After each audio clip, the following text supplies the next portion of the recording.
Hi guys, welcome back to my channel. I'm sorry for I'm just in the living room. I'm actually using just natural lighting because my son is laying on right there on the lounge, and I don't like leaving the room when he is sleeping, and when he's sleeping is about the only time that I can film like one-on-one videos. So today I've had like a lot of stuff that's been like on my mind. I am now a little over a year clean from heroin and all mind-altering substances. And I started my addiction like full force around the age of 15. I was shooting heroin by the time around that age, and I just really wanted to touch base on like the unspoken side of addiction, because that's the side that nobody really talks about. You have your side of the addict using the drugs and going to jail and all that, but they have to find means and ways to get more of that drug, not even just more of it, just get it. And I actually want to touch base on that today. When I first started, I was actually getting pills from my boyfriend's father. Me and him were both like, well, it started off he was selling them for his dad, and then we started doing a little bit of it here and there, and that was OxyContin. And then it, you got your people that like help you out, or you sell it, and you pretty much do not all of your profit, I've had times where I've done all my profit and had to find ways to get money, but later on, down and deeper into my addiction, I went to prison for a theft for having my ex's cousin walk into a pawn shop / car lot, because it was both, and she sidetracked the owner, which was the only one working, and got him to go outside, and I went inside and took jewelry, 5 boxes of men's rings, and then a big bag of necklaces and bracelets and stuff right before I walked out. You do things like that, and I can't say you, but I personally, speaking for myself, and this is kind of something that is very hard for me to admit to, I'm not going to necessarily, I am ashamed of it, but in the same sense, I'm not, because it made me the person that I am today, and I am not proud of it by any means. I don't know where that came from, but I'm not proud of it by any means, but I am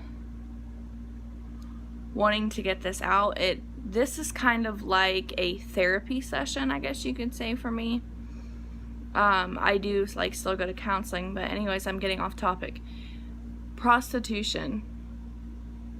The very first time I ever did that, I was around 19, and it was pretty much my ex, you're doing this because we are sick, and I'm not having no way of getting any money, and you have the opportunity, you're doing this. So, me being an idiot, and me being the sick addict that I was, not only physically sick, but also mentally sick, I did that. The first time, I just, You know, the guy knew that it was my first time. I was very honest with him. I told him. I didn't tell him, you know, that I was a heroin addict, because who really wants to sleep with a heroin addict? Especially, you know, at the older age. But, it was the most downgrading, disgusting feeling I've ever felt in my life. I did not interact with them.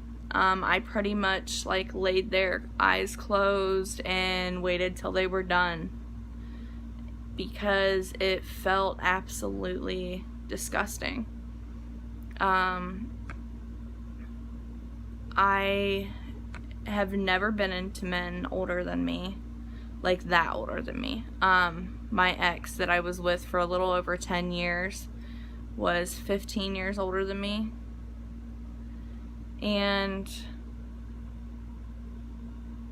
But I've never been into like men that's that old, like at the age that I was sleeping with when I was prostituting.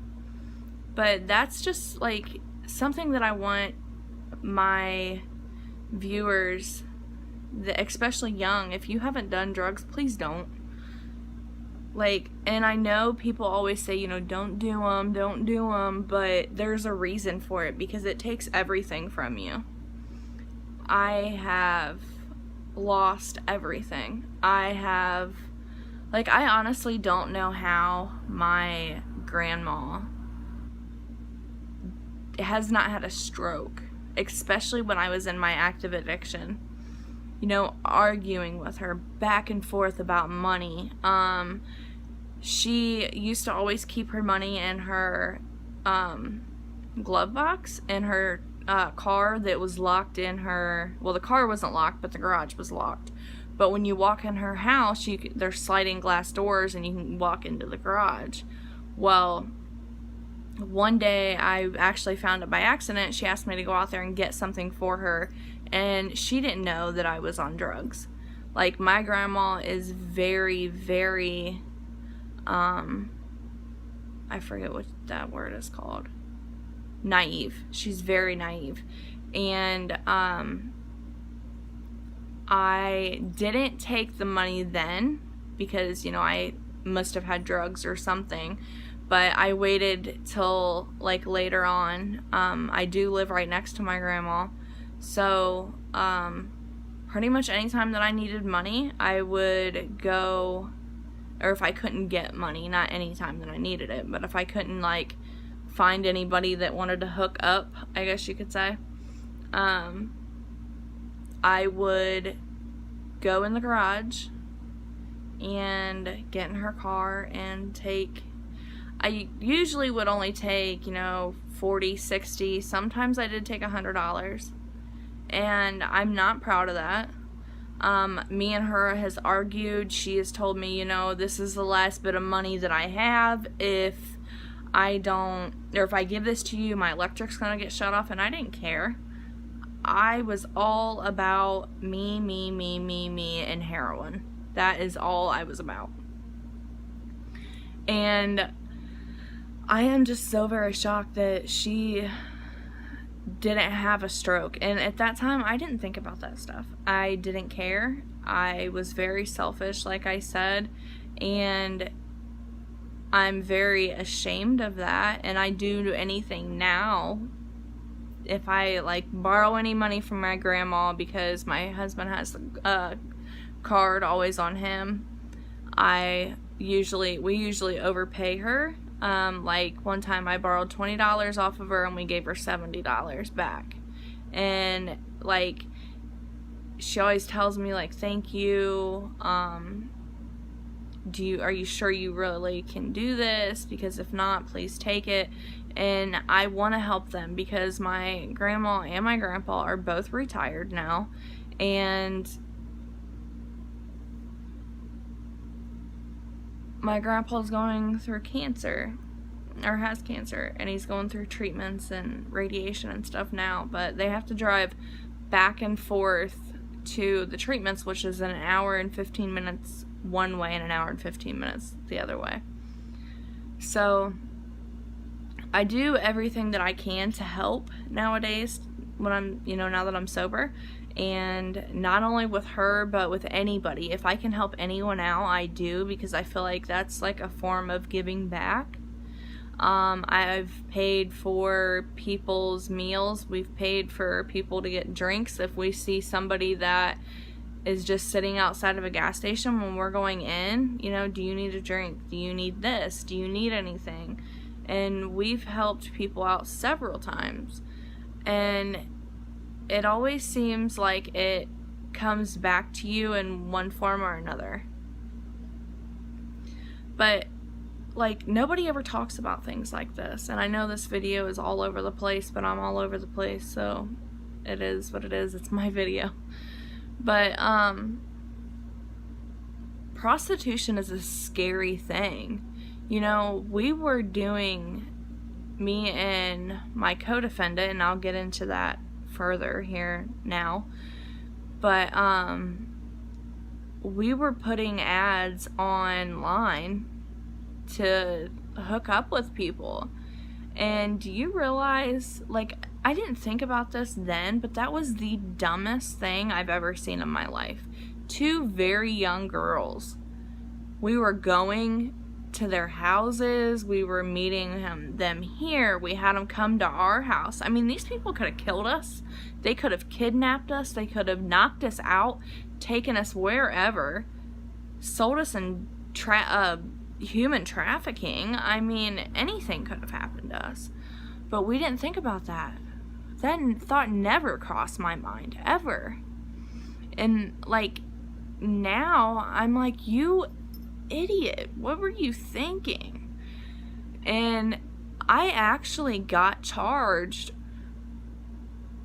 I got charged with promoting prostitution because she had a separate ad on Craigslist, I think it was, or Backpage.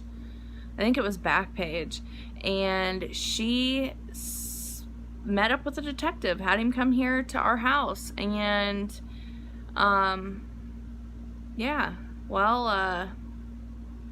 they ended up like kicking the door in. She seen the cops and came running inside because I was sleeping, and it was a mess.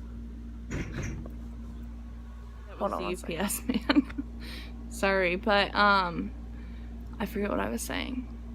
But yeah, they ended up kicking the door in, and I had heroin on me. I somehow, in handcuffs, was able to get it out of my bra and shove it up. If you get what I'm saying. But, they never did, like, actually end up finding that, and I did go to prison. I was only out of prison at that time for 2 months. That's how this addiction had a hold on me. Like, I would do whatever it took to get money or drugs. It didn't matter what it was. And I can't say, like, when I was in prison, like, I was around a lot of lifers, and some of them, it was drug deals gone bad, or robberies gone bad, prostitution robberies gone bad. And it really opened my eyes that could have been me. I was in there with a girl that was only 16 years old that was being, like, human trafficked, and she set it up to have the guy robbed, and the gun went off, guy got shot and died, and her and her co-defendants took off and left state and everything, and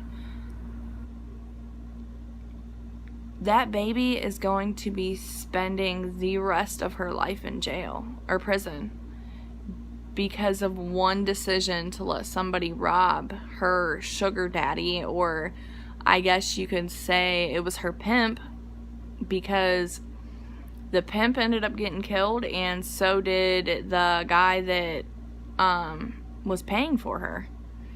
And, like, that very well could have been me and my co-defendant. Like, us as addicts, we don't think of things like that. We don't...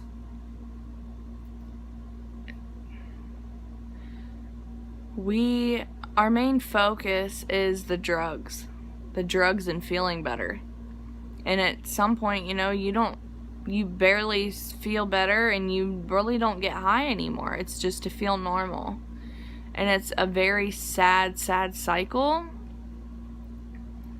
I'm trying to think of other things that...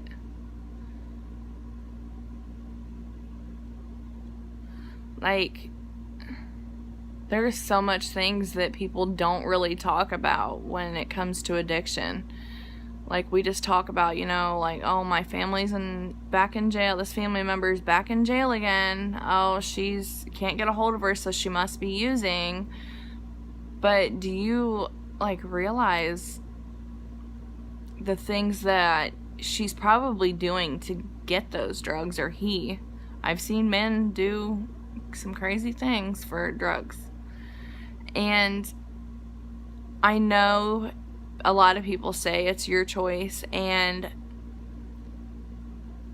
I kind of agree, but then again, I don't. When I first started doing pills, I knew nothing about a withdrawal. I didn't even know what that was. I didn't know that doing these pills I could get hooked and that I could be withdrawing. I had no idea. So when that time came, I honestly thought I was sick. And then, like, I thought that the pills were just would make me feel better, and I just couldn't understand why I was getting sick all the time.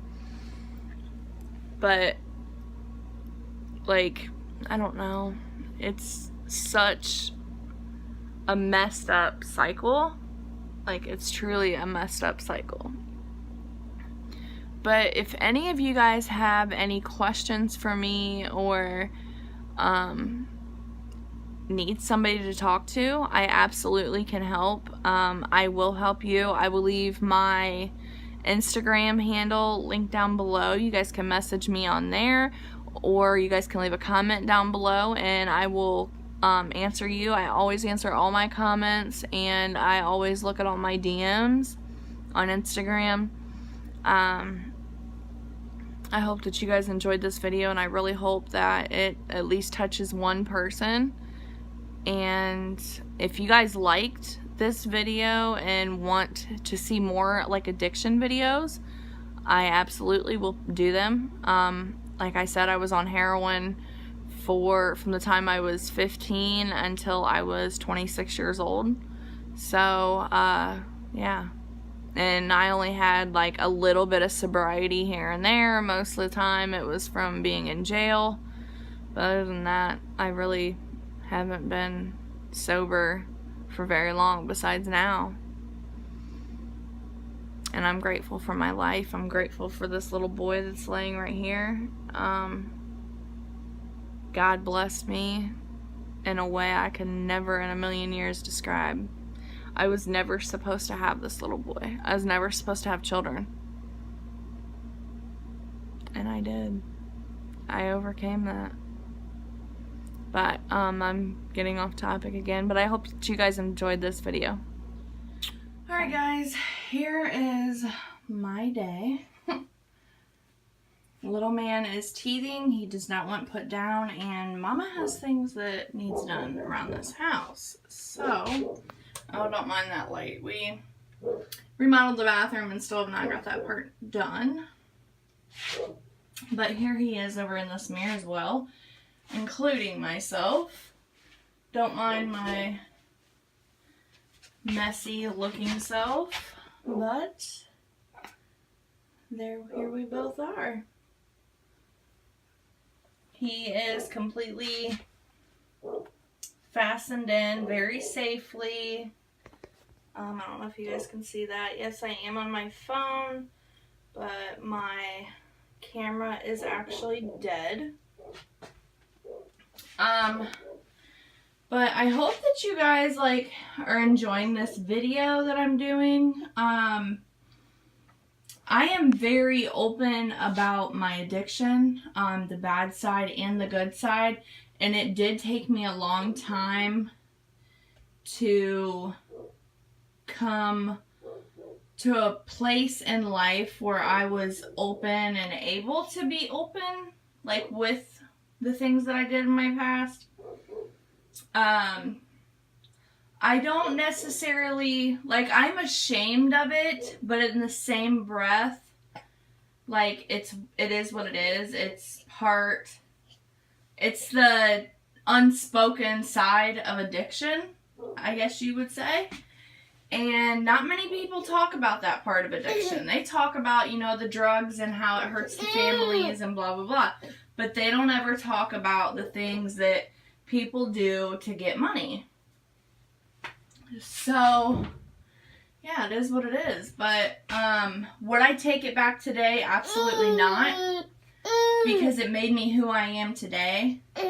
And I'm the person that doesn't take people's bullcrap today. I don't fall for people's bluff. You can't bluff me as easily as you could, you know, 12 years ago.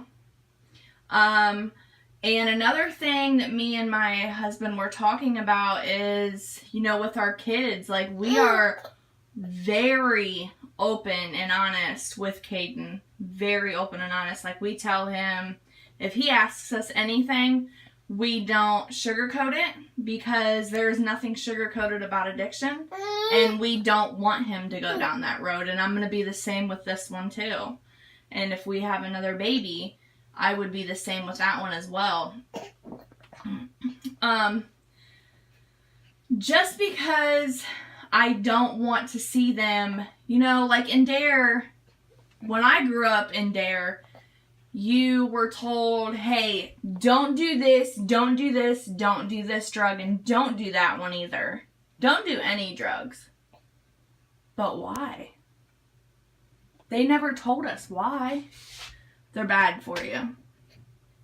Okay, well, so is about everything else in life. So, you know, that is another reason that I just look at it like I should be open and honest with them. And, like, you know, give them scenarios and different situations that they could very well possibly go into tomorrow. You don't know. You know, in today's society, there's 12-year-old kids that are pregnant, having babies, and they are babies themselves. So I am sure they're probably smoking weed, doing pills, all that. And I don't want my boys to walk into that. I don't want my boys to be doing drugs. Because I did it, and it took me a very, very long time to get my crap together.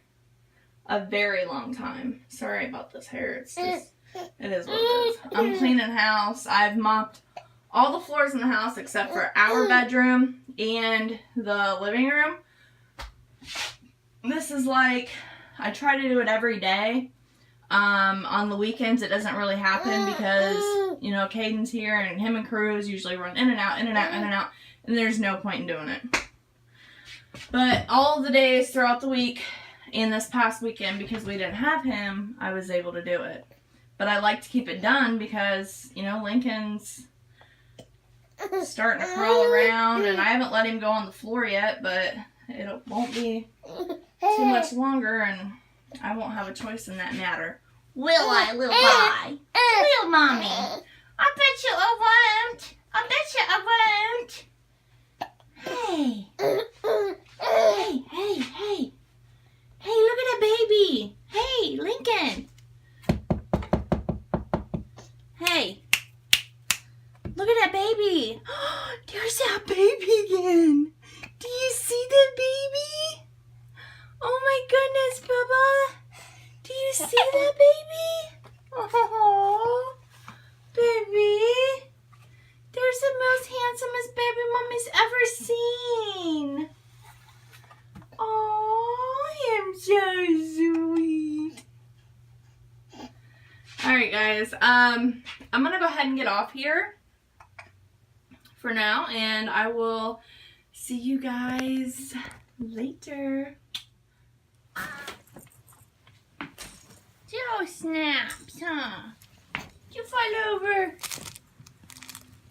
Bubby, you got your whole shirt soaked.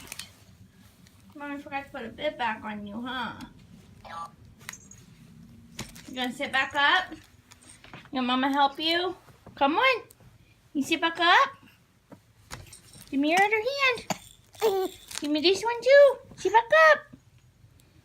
Ugh.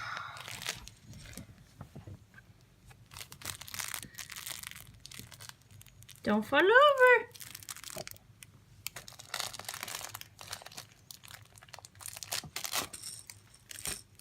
Guys, he is doing so good.